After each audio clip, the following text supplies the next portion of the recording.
ఆమదాలవలస నియోజకవర్గంలో గల పలు సమస్యలుపై జిల్లా కలెక్టర్ గారిని శ్రీకాకుళంలో జరిగిన గ్రీవెన్స్ లో కలిసి పలు సమస్యలుపై ఫిర్యాదు చేసిన ఆమదాలవలస నియోజకవర్గం ఇండిపెండెంట్ ఎమ్మెల్యే అభ్యర్థి సువ్వారి గాంధీ ఆమదాలవలస మున్సిపాలిటీ పరిధిలో రైల్వే స్టేషన్ ప్రాంతంలో గల రోడ్డు ట్రాఫిక్ అంతరాయం కలుగుతుంది అని దానికి ప్రత్యామ్నాయంగా లక్షమూరుపేట జంక్షన్ నుంచి కృష్ణాపురం రోడ్డు ఏర్పాటు చేయమని కలెక్టర్ గారిని కోరడమైనది.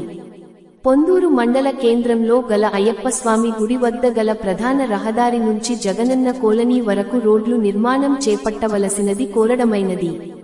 పొందూరు మండలం బాణాం పంచాయతీలో నేదురు జయమ్మ గారి భూమిని కొందరు వ్యక్తులు ఆక్రమించుకోవడం పైన మరియు నియోజకవర్గంలో గల పలు సమస్యలపై ఫిర్యాదు చేయడం జరిగింది.